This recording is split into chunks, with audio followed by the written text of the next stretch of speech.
So there are plenty of things that we would like to go into detail about, but I hope that this is not the last time that we meet. We can meet in smaller groups also at a later stage, and we can, after this meeting, also give you more details about how we see things and what our vision would be. But I would like to just close here, so as I said before, our interest is to have a free-flowing question and answer session rather than prepared speeches. So thank you very much. The fact that so many ambassadors came this morning shows our keen interest in Kenya. We take this very seriously. We also take the elections very seriously.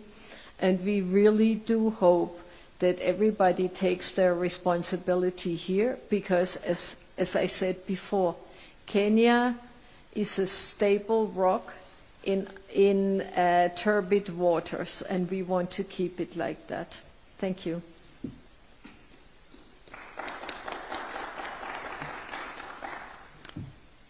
Thank you, Ambassador Geiger. Indeed, we do cherish the very special relationship between Kenya and the EU.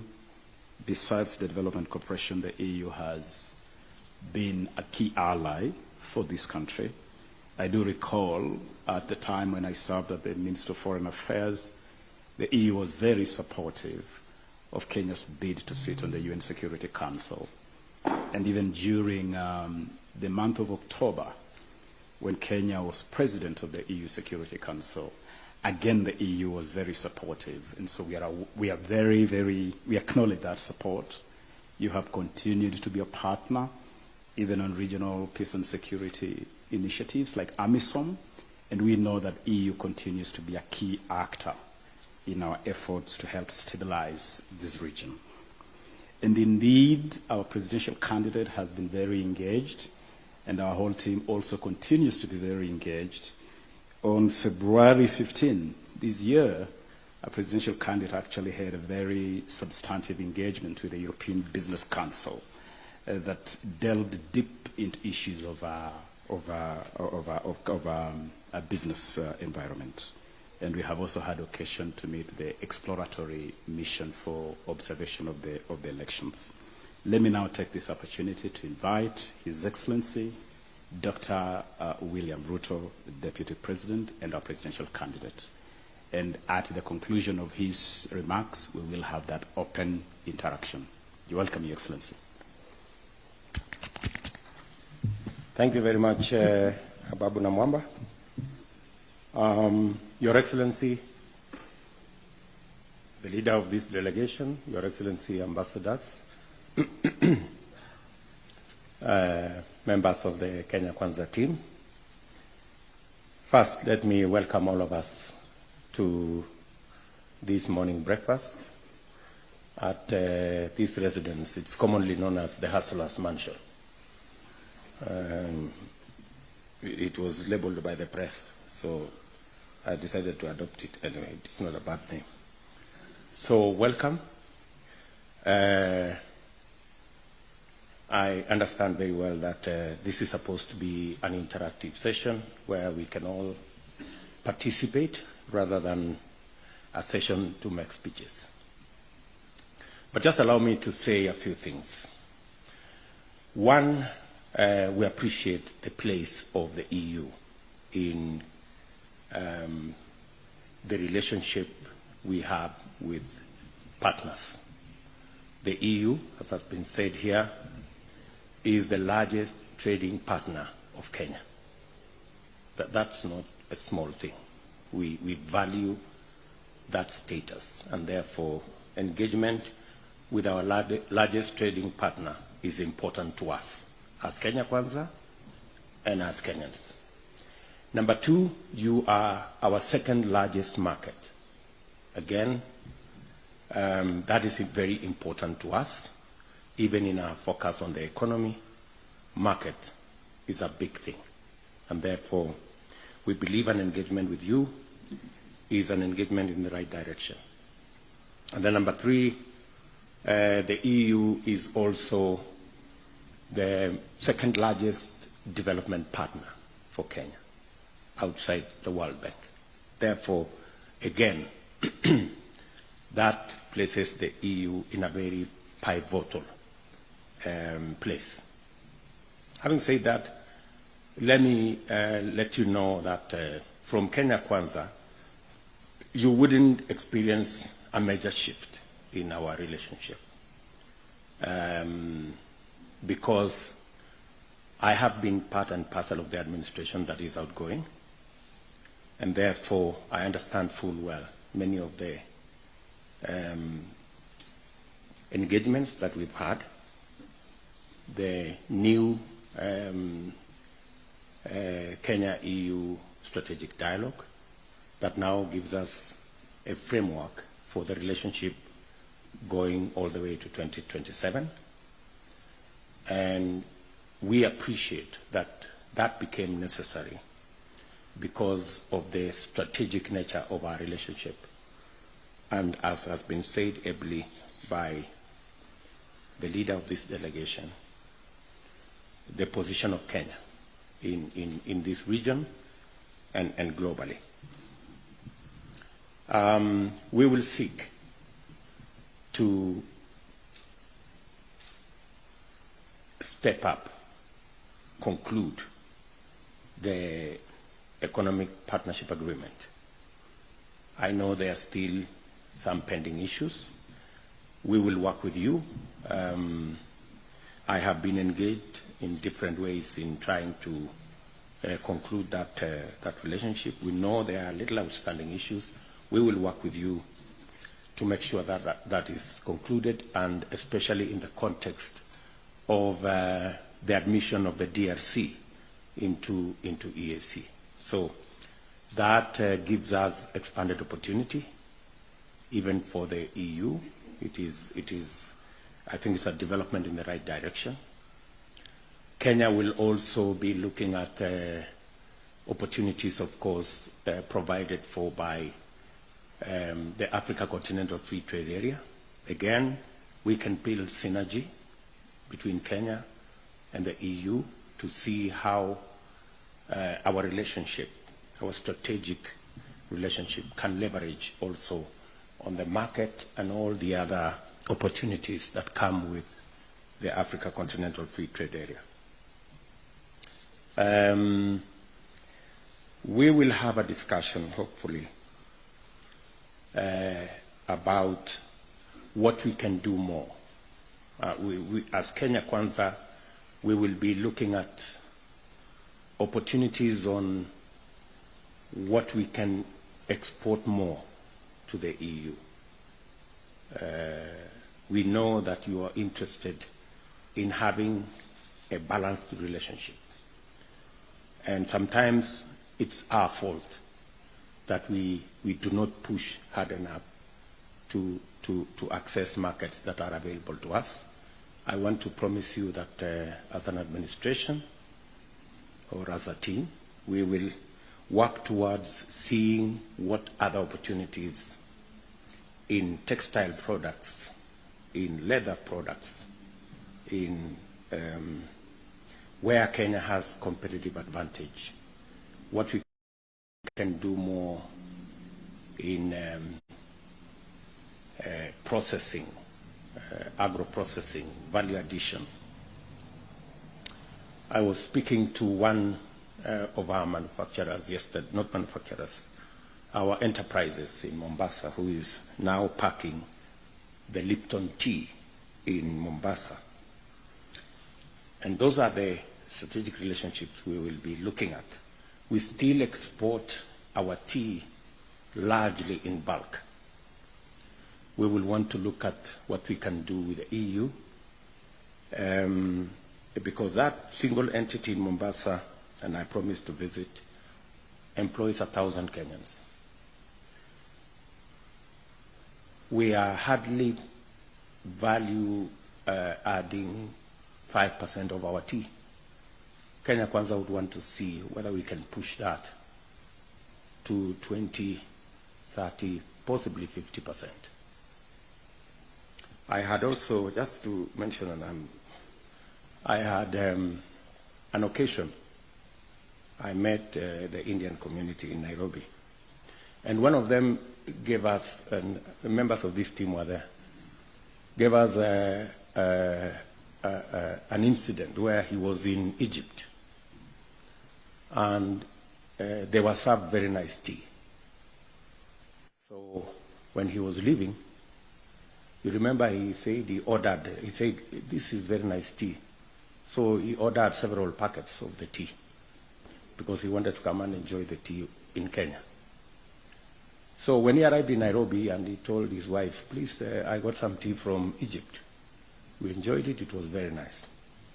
So when his wife opened, there was like a small label there, said, manufactured in Kenya. And he had gone all the way to Egypt to buy. So this is what we are saying, that there is more we can do here, and yet the tea was just packed in Egypt. So those are the opportunities we will be looking at to explore between us and you. We are looking at working with you on our regional security. Kenya, sitting in the Security Council, is a very pivotal place. But you all know we live in a very slippery neighborhood because of terrorism and the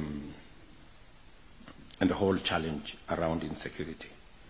We will work with you to see what we can do more with IGAD, with ICGLR, and see what we can do in Somalia, in Sudan, South Sudan, and even Ethiopia, because we want to live in a safe neighborhood. It is undermining our growth as a country. We will also want to work with you because the issue of climate change is beginning to hurt us. For 3 years consecutive, we haven't had consistent rains.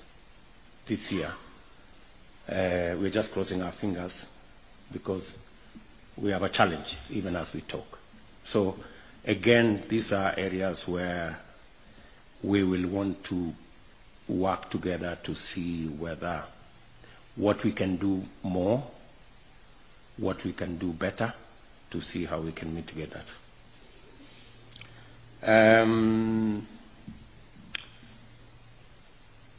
We are also keen as a team on making sure that this election is free, fair, and democratic. We are very clear that as we go into this election, first, we believe as the Kenya Kwanza team that the way to the future is to complete the implementation of the 2010 Constitution, not to amend it. We don't believe that mutilating the Constitution before its full implementation is the way to go. We believe that we should operationalize all the institutions already provided in the 2010 Constitution. We believe, for example, that we should operationalize the judiciary fund and make the judiciary that much more independent and efficient. That's very critical to us. We believe that the criminal justice operators should have financial autonomy. As it is today, though the Constitution says the Inspector General of Police should have financial autonomy, it does not have. It is still subject to the office of the President. And we all know the old saying that he who pays the piper calls the tune. The Kenya Kwanza government, God willing, we should be able to operationalize such institutions, give financial autonomy where one is necessary, and we believe it is, so that we can realize the full potential of the 2010 Constitution and be able to use it as a thrust to move the country into the future.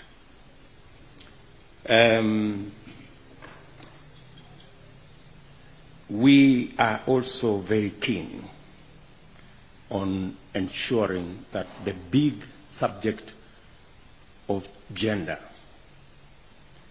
is addressed as we go into the future. As a team, first we have undertaken that though the Constitution says 30% of all positions, elective and appointive, must go to women, for a start, we want to start with 50% of our cabinet to be women. And we want to progress that. We want to progress that and see how we can realize the 2/3 gender rule within our first year, by God's grace, in government. As things stand today, Kenya Kwanza has the largest number of women candidates compared to all our competitors.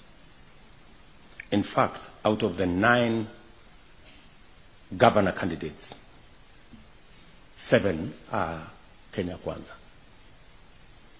And we believe out of the 7 candidates, we are more or less almost sure that 5 will be elected as governors.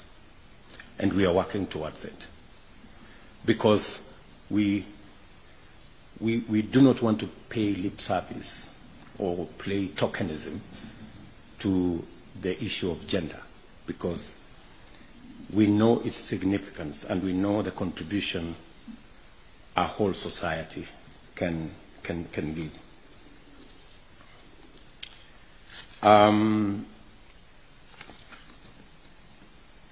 The question of integrity is of very high premium and significance to Kenya Kwanza. The fight against corruption is a fight that we must not only engage in, but we must win. It's the only way to the future. And I agree, for example, with the statements made by my boss yesterday, that corruption can be a big impediment to the development of a nation. We believe as Kenya Kwanza that the fight against corruption must be institutionalized and not personalized. It must be a fight against criminals from all shades. It must not be weaponized against your political opponents and the people you don't like, while protecting the corrupt who are your political allies, friends, or members of your family. We are very clear in our minds that institutionalizing the fight against corruption is building the capacities of the criminal justice system.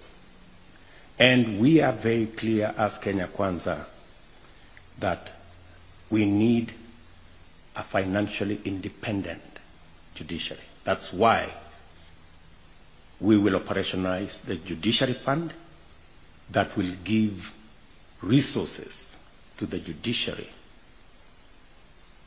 to access software, hardware, human capital. As we talk, there is a huge gap of judges and magistrates that needs to be hired to expedite cases that now take anywhere between 5 and 15 years. You remember there was a case that was decided after 17 years by Gidongo the other day. And it is said justice delayed is justice denied.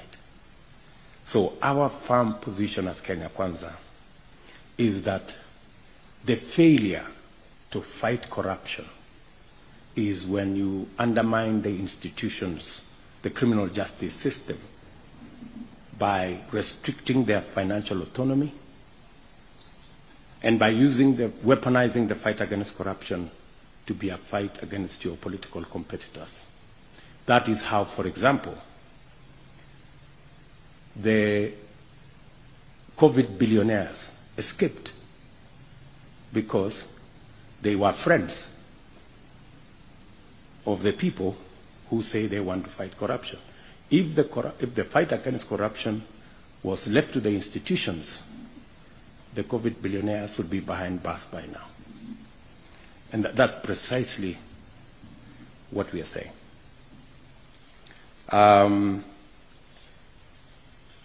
We have taken the position that that fight should go all the way, and we should remove all opaque areas of procurement. We believe, for example, there must be a mechanism that ensures that Kenyans get value for money, even in procurement of some items classified as secret, confidential, security, that kind of thing. A lot is stolen under the cover of secrecy, security, confidentiality. That's how the public loses money. We also believe, as Kenya Kwanza, as I conclude, that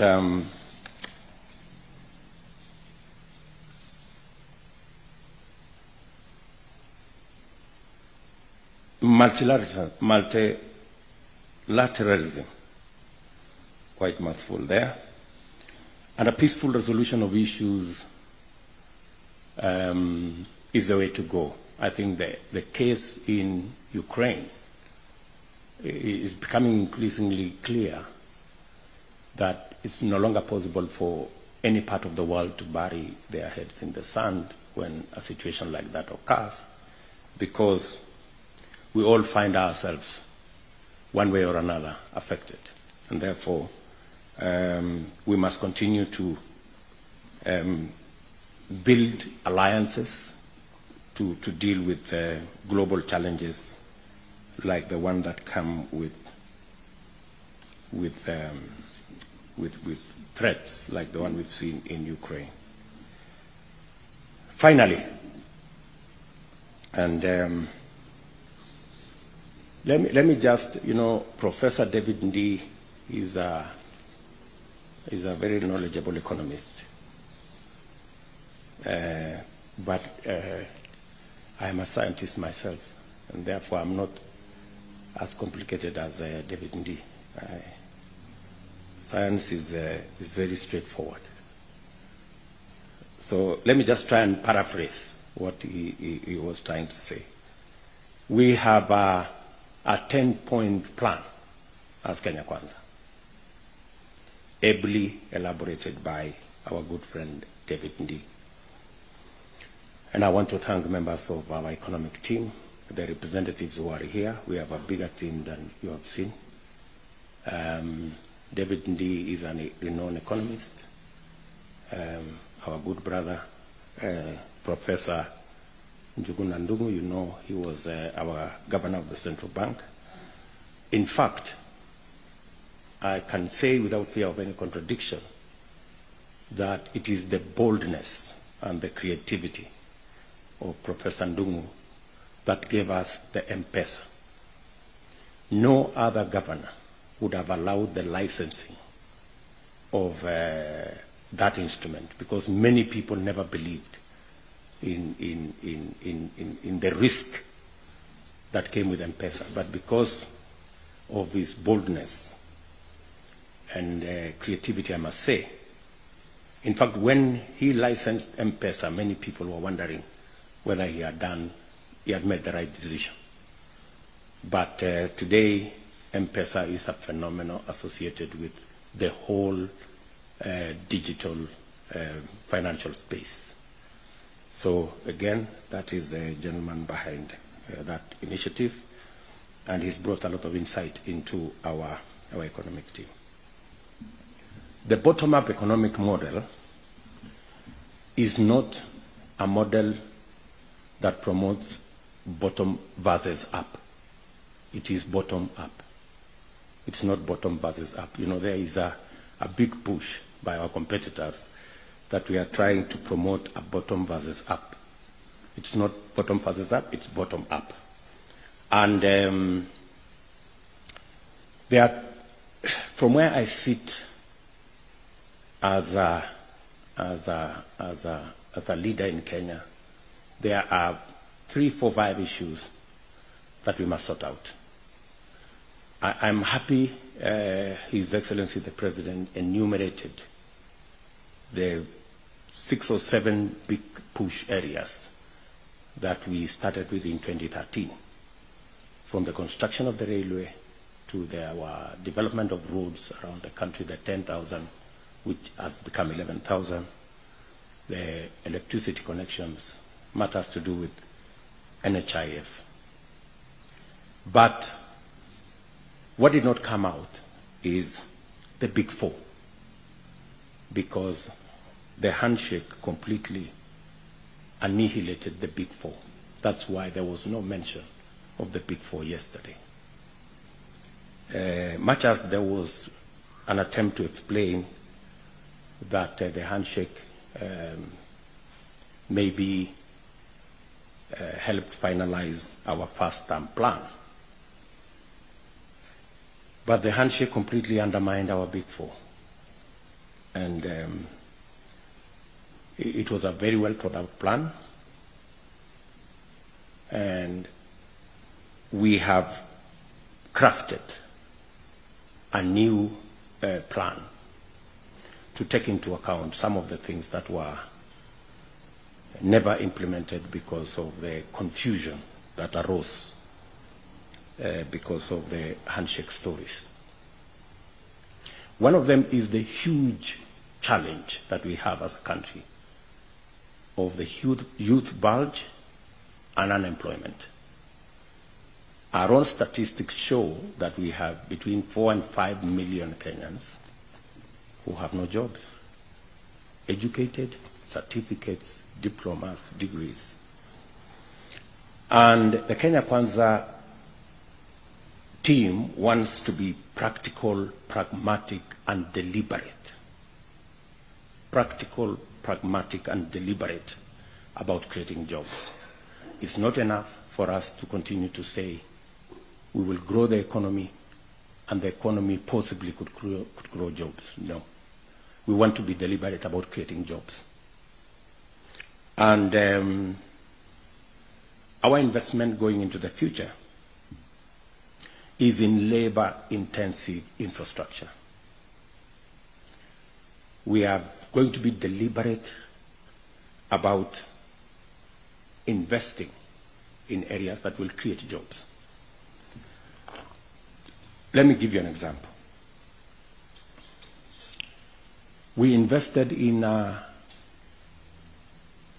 gun assembly factory in Ruiru. We spent 4 billion Kenya shillings. Good piece of investment, but we created 100 jobs.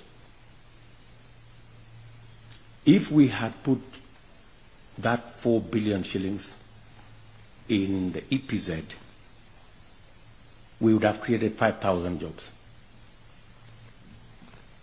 Same amount of money in our apparel manufacture in Athi River, which we already have a market which we can satisfy. If we had done the same in low-cost housing, it would be a different story. So we are going to be deliberate. Which are the areas we're going to look at? And that's why it's important for the EU to know. We are going to we are going to look at the space of the challenge we have with housing. We have 6 million Kenyans living in slums, informal settlements. We have 35,000 Kenyans paying mortgage. Our economy can support a 2 million mortgage industry, but we are not building houses that Kenyans can afford. So we will be looking at the subject of housing, one, to sort out the housing challenges that we have, but more importantly, to create jobs. What we all need is just an off-take plan, which we have already thought about it, and we are going to work with you on how that can come into place. We will be looking at the whole space, as I told you, on agro-processing and value addition. The primary reason why we drove the standard gauge railway to Naivasha is because we wanted to create an industrial park using the steam we have, using the energy we are generating using the geothermal in Naivasha, and along the entirety of that chain, how we can take it back to growing cotton. We are already growing quite a bit of it. We want to expand on BT cotton. We want to see the whole textile industry. We want to see what we can do with the whole of the leather industry. Today, we slaughter about 3 million cows every year in Kenya, but 60–70% of our hides and skin go to waste. It is actually burnt, sometimes buried, sometimes dogs eat. We were on Gachagua, we were in Kajiado on Friday. When was that? On Monday. And the pastoralists in Kajiado were telling us these skins, they are a menace because we have to bury them. And yet we import 22 million pairs of shoes every year into the country.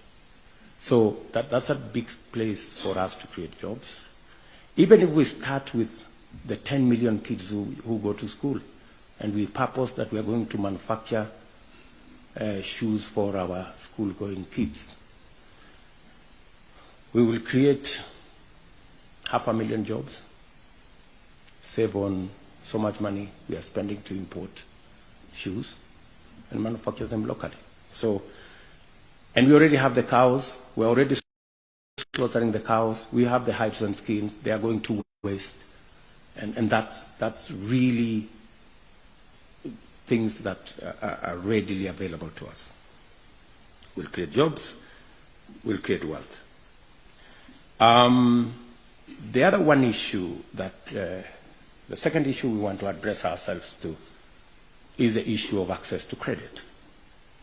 Access to credit is a very big challenge in our great country. Let me just give you a bit of statistic there.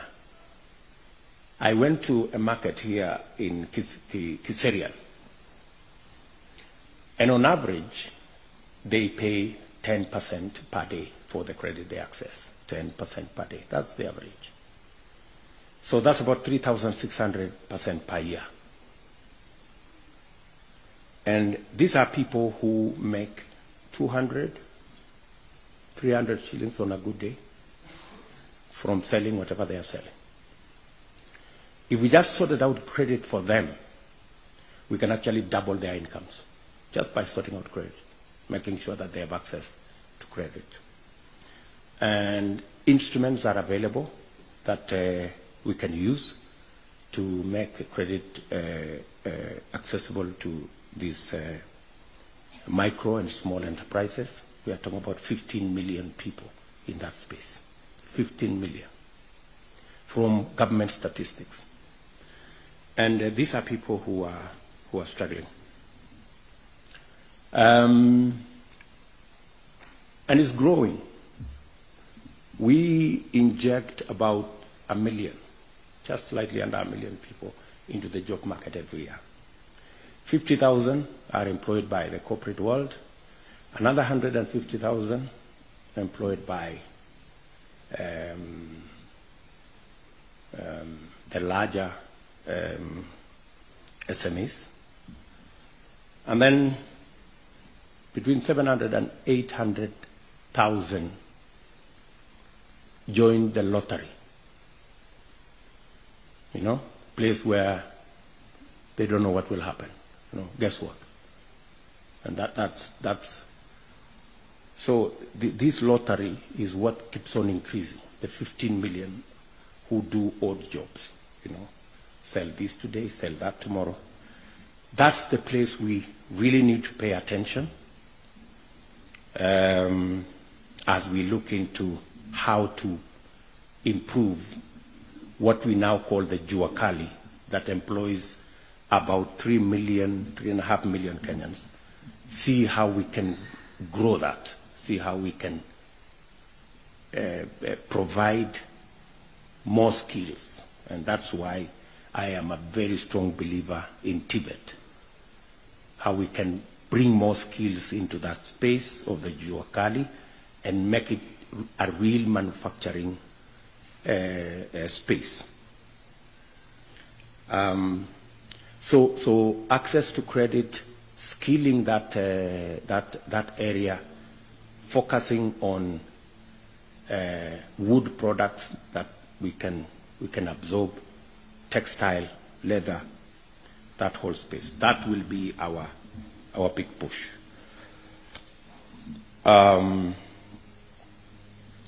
We believe that in that space we will not only create jobs, but we will create wealth. You know, we will create wealth. We need to. We need, even as we focus in investing in big infrastructure, we must focus in areas that create jobs and put money in people's pockets. That's really important. And then, of course, finally, I've said finally now 3 times. I think I'll say it one more time and then I'm done. Agricultural productivity is going to be a big area for us.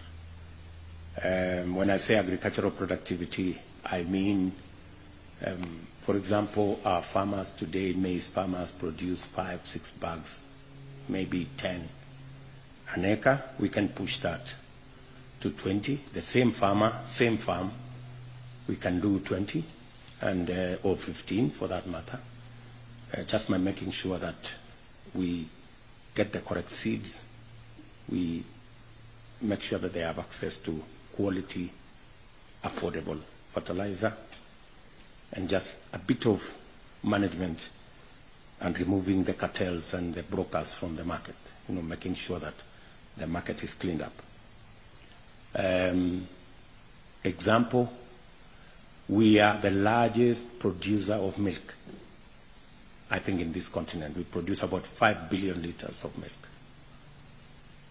But on average, we are actually producing between 1, maybe maximum 3 or 4 kilos per cow.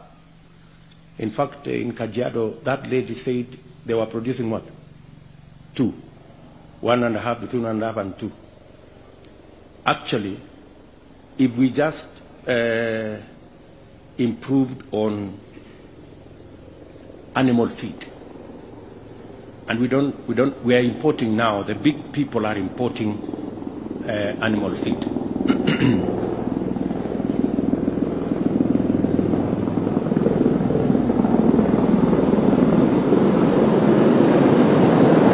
So I was saying we produce 5 billion liters.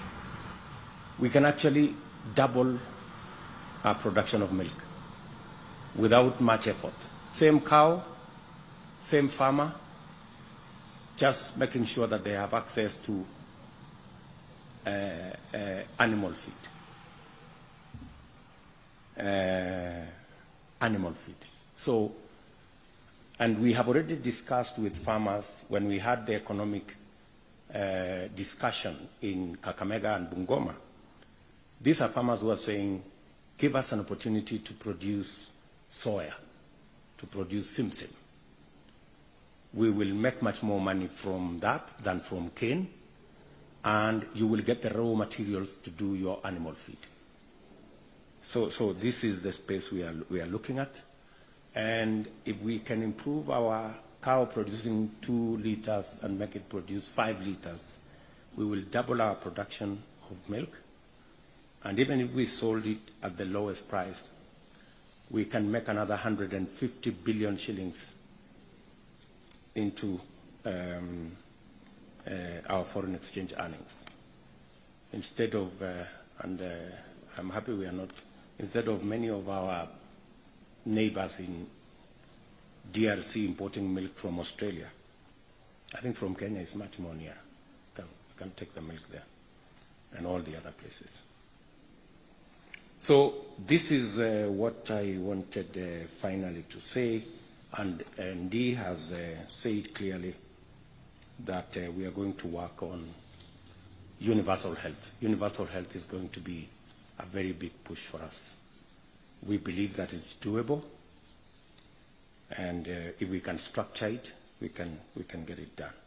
We are looking at working with you on finally the space on investing in climate, seeing what we can do in that space of climate, especially that it affects our agriculture, which contributes significantly to our GDP.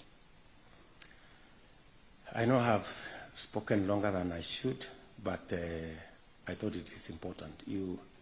In the community I come from, they say, if you want to fight with somebody, you don't tell them, let's look for a good place to fight. Where you meet them, you square it out. So maybe we have been looking for an opportunity to share this with you. Maybe this was not the correct moment. But since we found it anyway, we decided. So thank you very much.